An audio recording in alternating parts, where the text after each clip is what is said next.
Okay, take two, folks. Uh, the goal today is to talk mainly about commercial assessments, uh, basically the steps getting you ready to file an appeal, actually filing the appeal, and then putting us in a position where we give you some pointers on how to potentially win your appeal.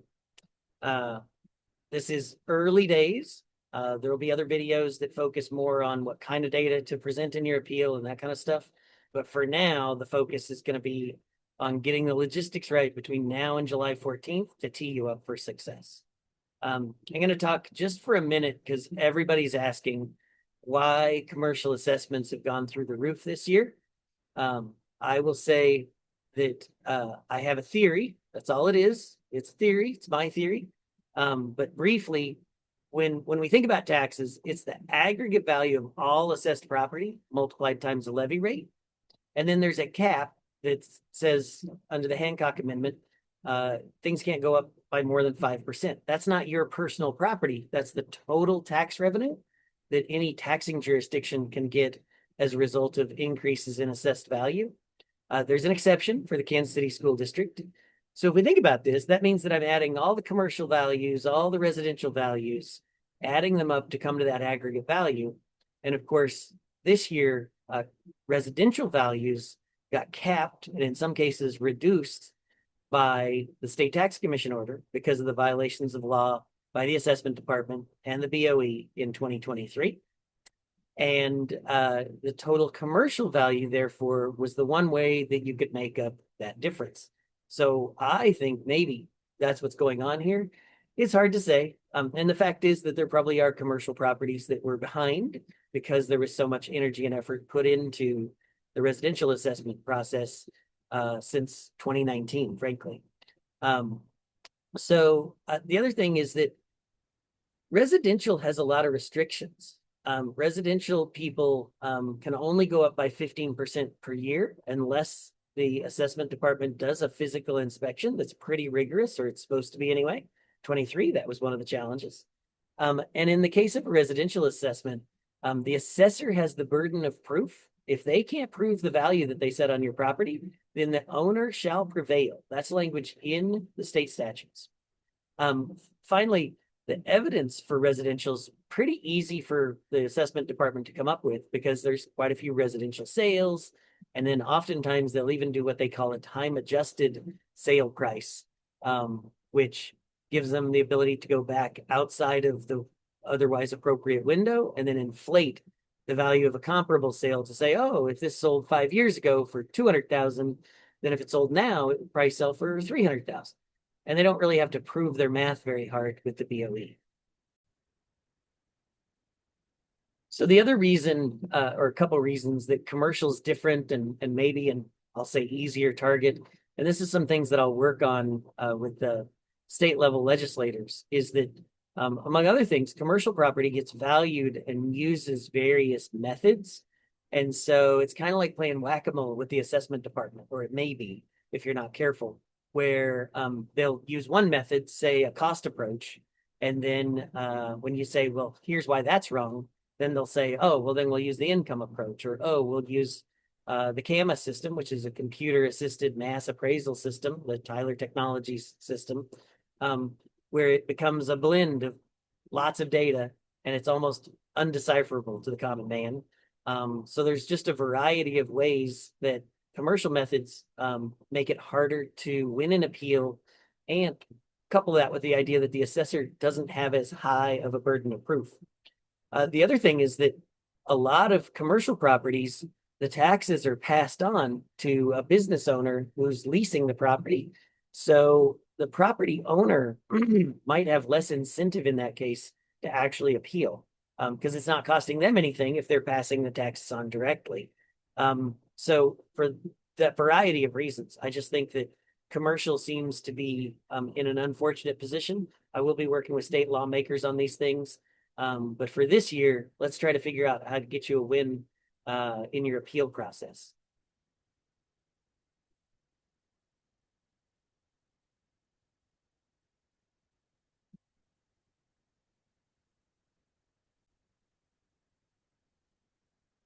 So this page is what you all got, probably an assessment notice. If you didn't get it, there's a portal that I'll give you directions to where you can go find yours. On here, the main thing that I want to point out, one is this is a commercial property, but they used a lot of real estate giving you irrelevant information about how residential appeals were handled. They are required to enumerate your rights in the appeal process, and I think they did a pretty poor job on that in this year's notices. That was one of the faults that the state auditor, I think, highlighted, if I'm not mistaken, in the 2023 assessment. So we did not improve, which is very disappointing. Of course, you have your prior value, your estimated value. The key here is that this table, sometimes a given property has multiple classifications, and one of the most important things that will drive the amount of taxes you pay on that property is getting as much of it as possible out of the commercial designation. So there's so many varieties of properties. I won't go into it too much, but you can see those percentages. The higher the percentage, the more you're going to be pay in taxes as a percent of your estimated market value. So you can see commercial is almost 2.5 times higher than agriculture. So if you got a property that's a truck yard, but has 40 extra acres, if you put some cows on there, that might help you. And you can appeal that classification. I'll cover that in a separate video.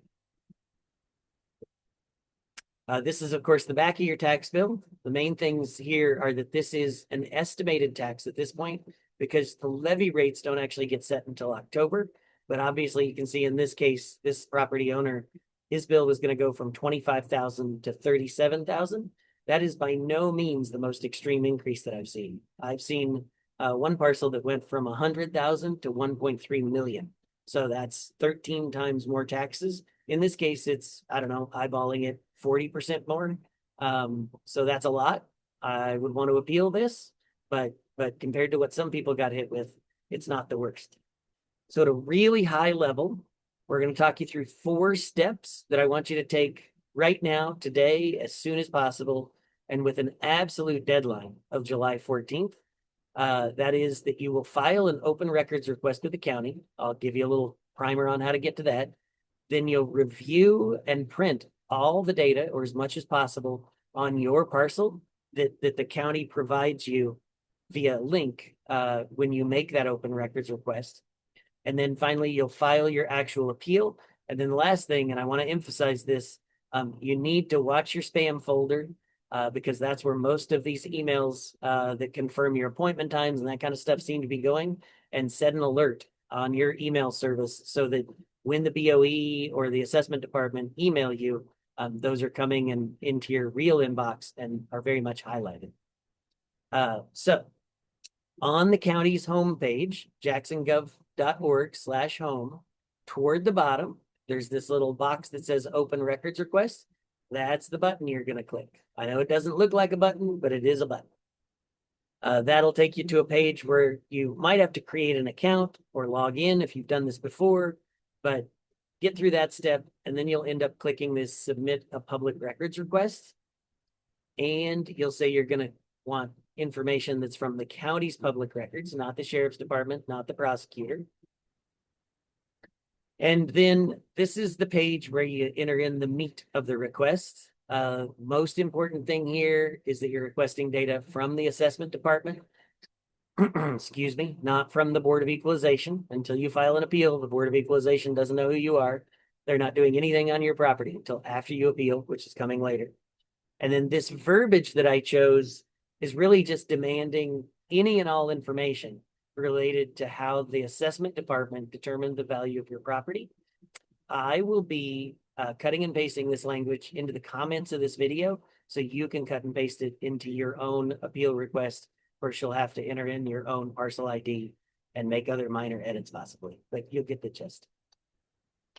One of the things that you'll get on that portal will be a property record card, something kind of like this, but I'm going to actually jump to another presentation and focus on all the data that's present in this portal so that you get a sense of what all's in there and what you need to look out for. So on this particular page, which is part of the portal now, and again, sunshine request or open records request. They email you back a link. The link gets you into this portal. You'll have to enter your parcel ID, etc. But on this first page, and over here on the left, you'll see a series of pages that you can navigate to.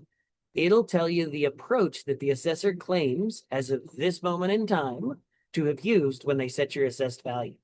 So I circled this because in this case, it was the income approach. On this particular example, as I searched through all these different pages, I could find no information that substantiated what the income was on this property. I think that having all this printed so that you can share with the BOE, hey, they didn't even have income information, but they said they used the income approach, hurts the credibility of the assessment department, which I think will help you win your case with the BOE. Don't be mean, but just point out the facts. We'll get to that a little bit more later. But bottom line here is look for the approach and then look for whether data in this portal that the county has now emailed you back and said, this is all the data that we have about your property that we used for your assessed value. Check and see. And the reason I'm telling you to print these things is because this is a real-time feed from the assessment system, which the assessment department does continue to update this data continuously. And that's why I really want you to do this today if possible, or as soon as possible. And certainly before the 14th, because after you file the appeal, now the assessment department in the past has gotten really motivated to substantiate how your property was valued. It's not illegal for them to do it after the fact, but I think that the BOE, this current group, might frown upon this practice and it might help you with your case. So now I'm going to jump over to another slide deck that shows a little bit more detail on how that portal works. One thing is when you first go into it, you'll see this splash screen. Read the fine print. Tell me what you think. I suspect that you'll be disappointed that the people who are setting the assessed value, which has so much to do with how much tax you're going to pay, say, we're making every effort possible, but we can't guarantee that this is going to be right. They say it on the splash page and make you agree. That seems kind of sad, but it is what it is. We know corporate America. So when you put the parcel ID in and do a search, make sure you include the dashes. I really recommend searching off the parcel ID. It's much more predictable what results you'll get than searching off the owner name or the billing name. This page is one where we start to see some of the details about the property. And any of these details that are wrong, you want to make sure you highlight that as you move this appeal process forward so that you're encouraging the assessment department first and eventually the BOE to correct the data. That can help you on the future. Here we've scrolled down to the next tab on the left, and that took us to how many square feet the parcel is, how many acres. Again, you're looking at this information, you're cataloging it. Print screening would be my recommendation so that you can have a static copy as of almost the moment you got your assessment notice. This is what the assessor says they did to assess your property.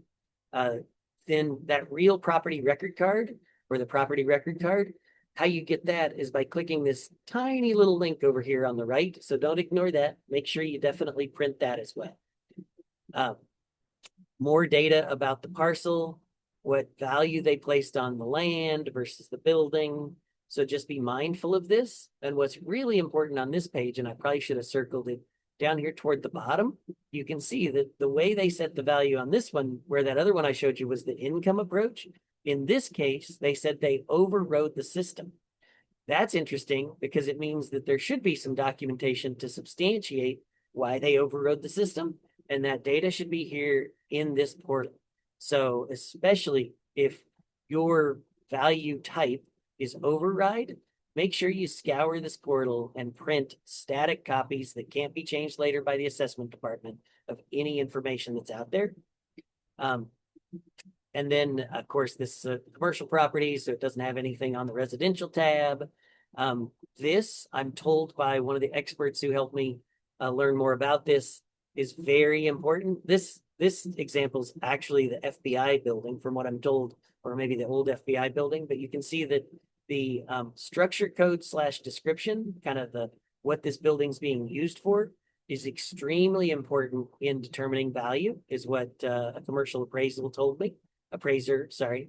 And then take a look at, on some of the, I don't remember what OBY stands for, but, this is land improvements, is what I gather. I'm going to skip away from this. I'm not going to go through every page. Bottom line is scour this page, print as many of these screens as possible. And I don't have a specific example, but watch out because sometimes when there's these little boxes, you can scroll when you're within the box and see more information. Just do your best to capture as much of it as possible. It is not intended to be helpful to you. This is providing this. We did as a legislative body pass a resolution requiring the assessor to make all this data available to people so that you would know what data they had on file for you, because that's one of the most easy ways to kind of formulate an appeal is if the data that the assessor has about your property is wrong. So going back to my main presentation, what we're going to talk about now is the actual appeal process. So far, I told you to do the sunshine request from the homepage in Jackson County. And then from that sunshine request, you'll get a link to the portal, which I'll, of course, also include at the bottom of this presentation. But now we're on to actually the appeal process. And this is kind of the high level steps. And then later, I'll actually walk you through quickly what it's like to file an online appeal. By the way, I've got people waiting for me to go to breakfast. This is take 2, so I screwed up my timeline for the day. So to submit the appeal, you definitely need to do 1 appeal per parcel if you have multiple parcels. The next step, because you've checked your spam folder, the assessment department will likely email you a meeting request and you'll pop in and talk to them. This is where you really want to work on correcting your data. Informal settings like this is where a lot of value reductions do take place. So I encourage you to participate in the step. I appreciate you to be friendly with the assessment staff. They're trying their best to do their job, which is a really tough job in a really tough environment. But the bottom line is this is not the last step. So remember that as you're talking to them.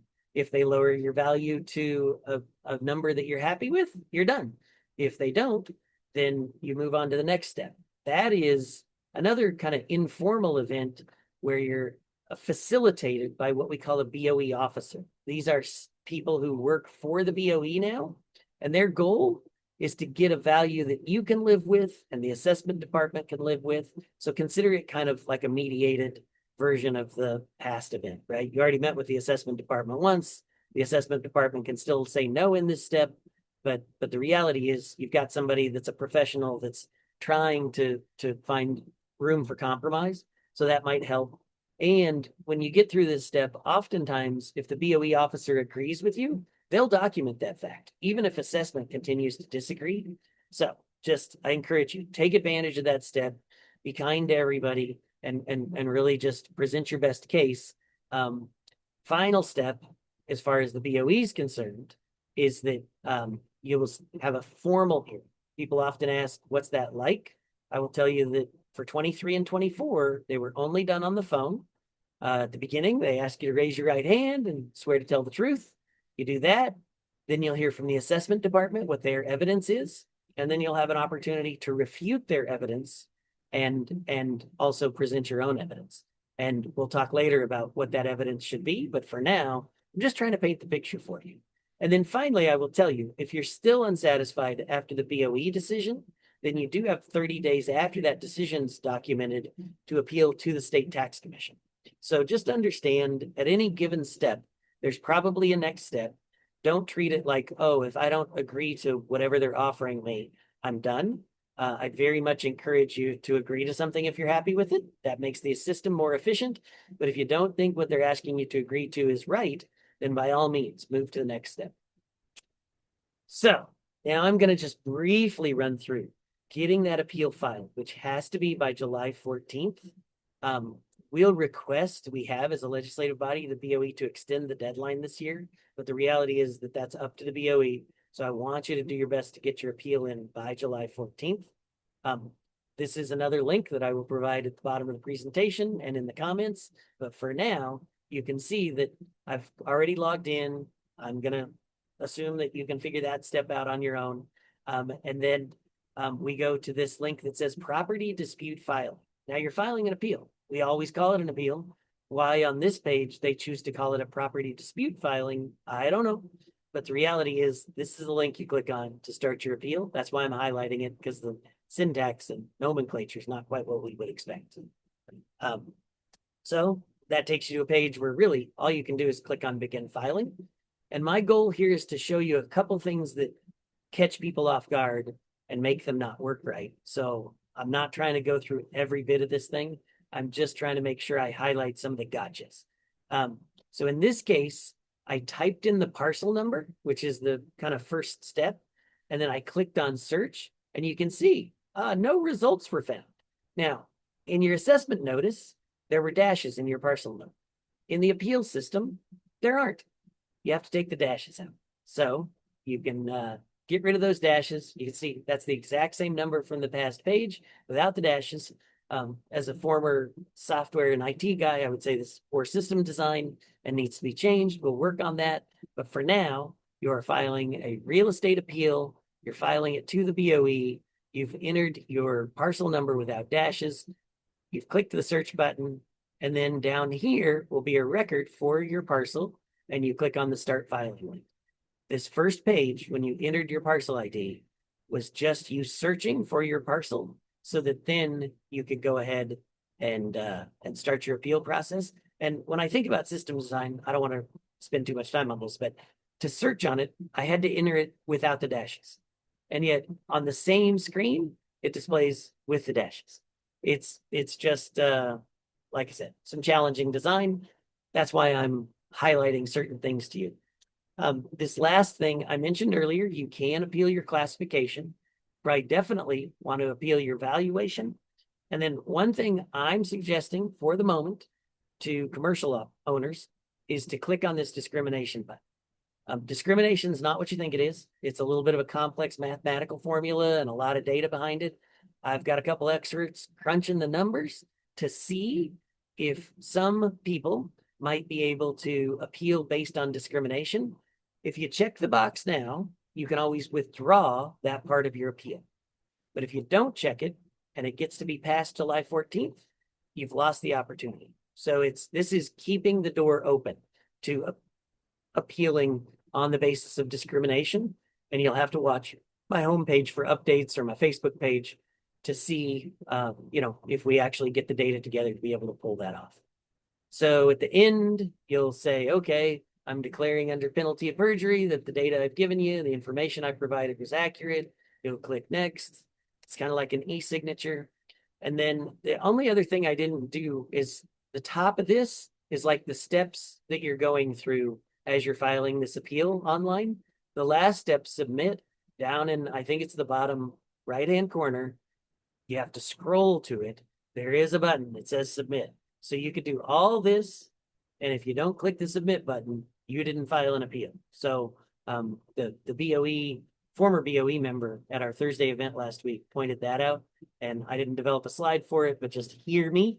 Make sure you get to that final button that says submit, and then a short while later, check your spam folder. Make sure that you should get a confirmation that you filed an online appeal. So that's it. I'm going to show this page. I'm going to just say that I'll put these in the comments for the video so that you can easily click on them. But these are the things that we talked about today. And I just encourage you, reach out with questions via my legislative email. And that's on the Jackson County homepage as well. You guys have a great day. Thanks.